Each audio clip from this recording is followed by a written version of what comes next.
आमदार संजय गायकवाड यांच्या विरोधामध्ये अदखलपात्र गुन्हा दाखल करण्यात आलेला आहे। आंबी कुटुंबियांचा विरोध असून देखील पोलिसांकडून अदखलपात्र गुन्हा हा दाखल करून घेण्यात आलाय। आंबी कुटुंबियांनी राजारामपुरी पोलीस ठाण्यामध्ये तक्रार अर्ज दिलेला होता आणि धमकी प्रकरणी दखलपात्र गुन्हा दाखल करण्याची त्यांची मागणी होती। आंबी कुटुंबीय आणि चळवळीतले कार्यकर्ते हे पोलीस अधीक्षकांची आज भेट देखील घेणार आहेत।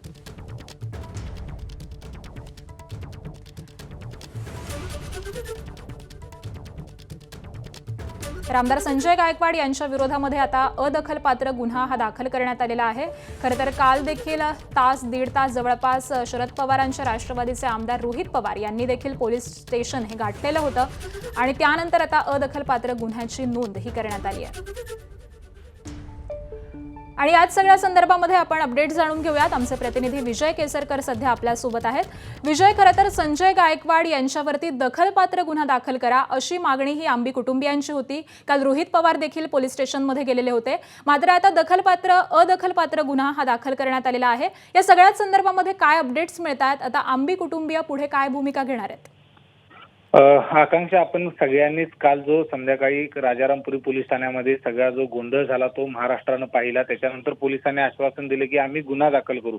मात्र गुन्हा दाखल करताना राजारामपुरी पोलिसांनी अदखलपात्र गुन्हा दाखल केलेला आहे, कारण जवळपास मध्यरात्री हा गुन्हा दाखल केलेला आहे आणि पोलिसांचं असं म्हणणं आहे की आम्ही वकिलांच्याकडून या ठिकाणी सल्ला घेतलेला आहे आणि सल्ला घेतल्यानंतर मग हे सगळा अदखलपात्र गुन्हा आम्ही दाखल केला आहे। मात्र या सगळ्याला आंबी कुटुंबियांनी विरोध केला आणि त्या ठिकाणाहून मध्यरात्री निघाले। मात्र आंबी कुटुंबियांचा विरोध असताना देखील त्यांनी अदखलपात्र पोलिसांनी गुन्हा तो दाखल केलेला आहे। त्याच्यामुळेच आज सगळे आंबी कुटुंबीय आणि डाव्या चळवळीतील कार्यकर्ते हे अप्पर पोलीस अधीक्षक यांची भेट घेणार आहेत आणि रस्त्यावरची लढाई आम्ही सुरूच ठेवू अशा पद्धतीचं म्हणणं आहे।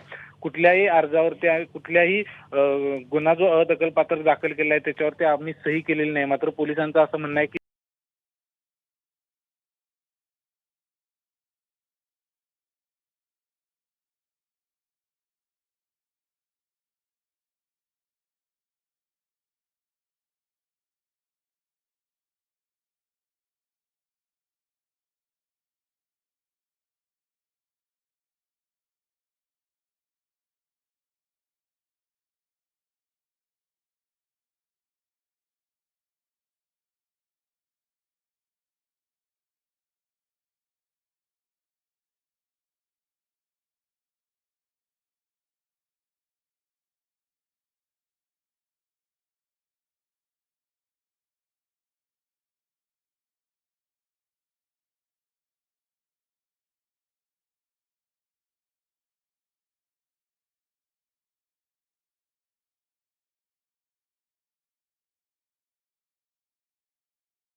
एबीपी माझा, उघडा डोळे बघा नीट।